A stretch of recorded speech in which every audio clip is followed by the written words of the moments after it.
Bright Tuty. Every student matters. So with that, we move on to the next topic. And here we look at some of the factors that determine the population change. So until now, we learned about population, we learned about census, counting of the people, we learned about density, and then we saw the distribution of the population. We saw how it is unevenly distributed. The population is unevenly distributed, which means the population of one area changes, okay, to another. Okay, the population which is present, the population of various areas and states and countries, they change. Okay, but why do they change? What factors are responsible for their change? So there are three factors which determine the change in the population. Number one is birth rate, number two is death rate, and number three is migration. Now let's try to understand these three things. The first is birth rate. What is birth rate? Birth rate is a number of live births. So the births of children that take place, and if they're alive, okay, if they are born healthy and alive, per thousand, the number of children born healthy and alive per thousand of population during one particular year, that gives the birth rate. What is death rate? Similar to birth rate, it is the number of deaths of the people that take place per 1000 of the people in the population in one particular year. That is called death rate. Okay. Now, when we look at the difference between the birth rate and the death rate, when we look at what is the birth rate, it is going higher or is it going lower? What is the death rate? Are more people dying or are less people dying? So that difference between the birth rate and the death rate gives us or helps us understand the natural rate of growth or the survival rate. So the difference between the birth rate and the death rate helps us understand the growth of the population, the rate of growth. The growth of population is increasing or the growth of population is decreasing. So that can be understood by looking at the birth rate and the death rate. Now, the changes in populations are caused by the births of the people, deaths of the people, and the movement of the people. Now, this movement of the people happens within the country or outside of the country. Now, within the country, between villages to the cities, between one state to another. Alright? Now, the number of children born, which is called the fertility of a population. Okay, the birth rate which we said is the number of children born alive and healthy per 1000 people. Right? But the fertility of the population is the number of children born. So if the fertility of the population is increasing, that means the number of children are increasing. The number of children being born are increasing. So with the increase in the number of children or with the increase in the fertility of the population, what happens? Obviously, the size of the population increases. More children, population growth. Alright? But the number of deaths, okay, called the mortality, with more people dying or how many people are dying, okay, that number or the mortality, the figure will help us understand the decrease in the population. So birth of children, fertility of the population, increase of population. Mortality number or the decrease or the increase of mortality, that gives us an understanding of the decrease of population. More deaths of the people, decrease in population. More birth of children, increase in population. Okay.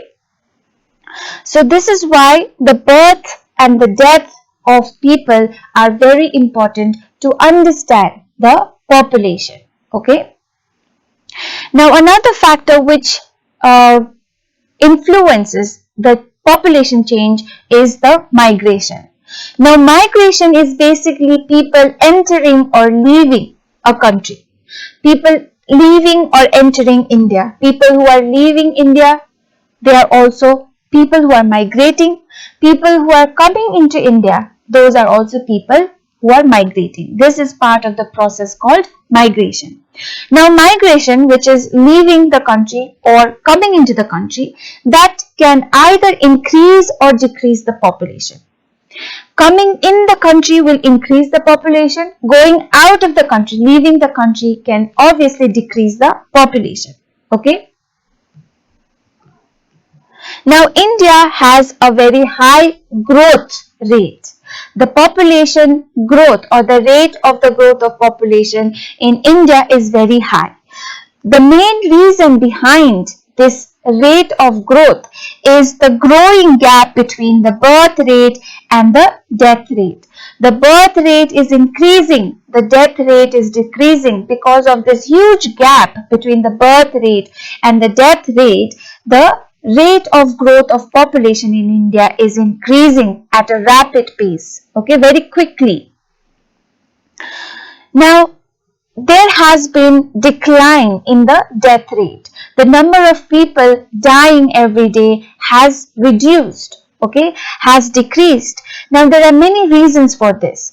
Number one reason is because of the control of epidemics, because of the control of certain diseases which is widespread among the people and which causes the death of large number of people in large numbers. Okay, so with the control of such epidemics, such diseases, the rate of death in India has declined. So what are those diseases? What are those epidemics? They are smallpox, they are plagues. Okay, and another reason is because of increasing measures taken for the healthcare systems. Okay, because of how there has been more investment, there has been more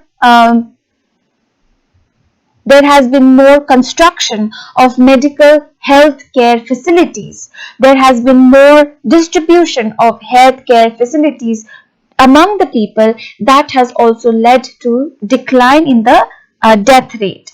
And another reason is the advancement in medical studies, advancement in medical technologies. With the advancement in medical technologies, medical studies, medical researches, that also has led to decline in the death rate of India.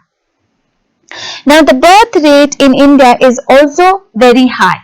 Okay, we said that the death rate has been controlled. That has not been high, that has been low, because the diseases are controlled, medical facilities are becoming more and more accessible to people. But the death rate is also going very high. More and more children are born every day. And there are many reasons for this. And some of the reasons are early marriages. Because of early marriages, there has been more birth. Because of no control measures for birth, that has also led to more birth of children. And lack of education is another reason for high birth rate. Now, India was ruled by the British government for almost 200 years. Okay. Now, during the British Raj or during the British period, there used to be famines. Okay. So these famines used to cause deaths of large number of people. So famines caused high rates of death in India. Okay. But after independence, the government made sure that it takes adequate steps for fighting the famine, which causes large number of deaths. Alright. So because of that also, the death rate of people in India has declined. Now, when we look at migration, we said that migration is also one of the factors that determine the change in population.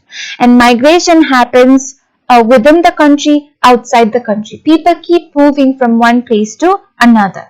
Now, migration is of two types. One is immigration, which is incoming population, which is population or people coming from outside into India. And the next one is immigration. Both sound the same and you may be confused, but one is with I and the other is with E. Okay, immigration is outgoing population, people who go out of India to other countries. Now immigration, which is incoming population, that leads to increase in population of our country. And immigration, which is outgoing population or outflow of the population from inside to the outside, that leads to decline in population. Okay, so immigration in India happens from the neighboring countries like Pakistan, Nepal, Bangladesh, Sri Lanka, Bhutan, etc. Okay, people are always moving in to settle, to work, to live in India. That is immigration, and that leads to increase in the population of India. And immigration, which is outgoing population, that takes place between countries like India to its neighboring countries and countries which are far beyond the neighboring countries. But these immigrations also take place within our country between the rural areas to the urban areas. Okay, so people from rural areas, from villages, they go out of the villages and move to the urban areas. So that is also called immigration. Okay, immigration does not only happen between countries, it can also happen within the country. So from India, people move out to Europe, Middle East, Canada and other countries, Australia, USA, you just name it. And migration is a major factor, one of the major factors which leads to change in population, change in the size of the population. Okay, so as you can see it, we talked about immigration and immigration. Now these immigrations tell us that migration happens internally and externally, within the country and outside the country, between countries. Okay, the internal migration mostly happens between villages and the towns, between rural areas to the urban areas. Okay, people move from the villages to the big cities, to the towns. All right, now why do people migrate from rural areas or the villages to the towns? There are two reasons. Number one is increased population in rural areas. So in the rural areas, there are a lot of people living there. Okay, so people move out because there's a lot of people living there already. And second reason is because of the less demand for laborers in the villages. In villages, the workers do not have high demand for their service. Okay, but in the towns, there are factories, there are industries, there are offices, and the workers can give their service there, can be of service there. So they move to the urban areas from the villages. Okay, now the causes why do the urban population keep increasing? We said because of immigration, people move out from rural areas to the urban areas. But why do people move out? There are many reasons. One is because of employment avenues. People in the villages do not have job opportunities, much job opportunities. So they move to the cities where there are more job opportunities. There is good education in the urban areas. In the rural areas, education is not of good quality. There are not proper universities, colleges, schools. So people move to the urban areas to get good quality education. And the other is better living standards. In the cities, you can have better living standards. You can improve your lifestyle. But in the rural areas, you don't have such opportunities. So because of these reasons, the immigration from rural areas to urban areas are taken place.